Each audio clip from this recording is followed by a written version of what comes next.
জমিতে ব্যস্ত সময় পার করছেন কৃষকরা। কচু কেটে মুখি বেছে করছেন বস্তাবন্দি, তারপর সেসব হাটে নেয়ার পালা।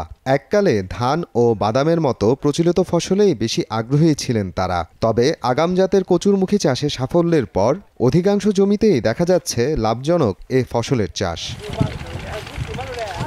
ভৈরবের গজারিয়া ইউনিয়নের মানিকদি পুবের কান্দায় এবার হয়েছে কচুরমুখীর বাম্পার ফলন। এ জাতের কচুরমুখী চাষে সময় লাগে মাত্র ৬ মাস। ৭০,০০০ টাকা খরচে প্রতি বিঘায় আয় হয় ২ লাখ টাকারও বেশি। অল্প সময়ে অধিক লাভের কারণেই কচু চাষে আগ্রহী হয়ে উঠছেন স্থানীয়রা।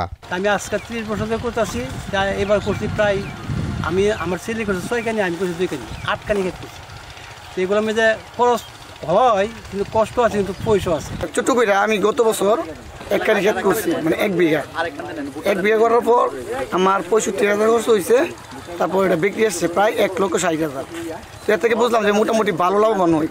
তো অন্যদিকে যে ওই যে ধান বা অন্য ক্ষেত করে এগুলোতে তেমন লাভবান হয় না। তো আমরা এটা করতেছি, আমাদের পাশাপাশি অনেকে করতেছে। আর এই মহিগোলা এলাকা ছিল না, আমরা আগে কম করতাম, এখন বেশি করি। এখন আমাদের মনে হয় 8 খানি ক্ষেত টোটাল।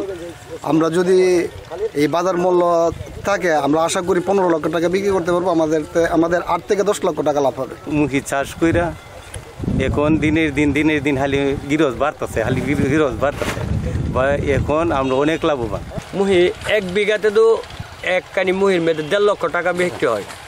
তা আমাদের ধানে 20 থেকে 25,000 টাকা বিক্রি হয়। তো এইটা লাভবান ফসল, এরা করতেছে, এরা দেখে যেন সবাই করতে পারে। এটা যদি আমরা সবাই করি তাহলে অথবা এই এলাকাটা অনেক সুখী হওয়ার সম্ভাবনা আছে, যদি সরকার আমাদের যদি একটু হেল্প করে। কৃষকদেরকে নিয়মিত সার, বীজ ও প্রশিক্ষণ দিয়ে সহযোগিতার আশ্বাস দেন উপজেলা কৃষি কর্মকর্তা।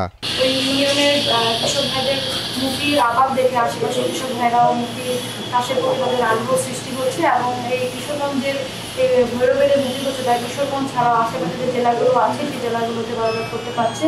তো আমরা আশা করছি আমাদের সামনের বছর আমাদের গজারিয়া ইউনিয়ন সহ ভৈরবের মুখি কচুর আবাদ বৃদ্ধি পাবে। এবছর ভৈরব উপজেলার ৮ হেক্টর জমিতে চাষ হয়েছে কচুরমুখী।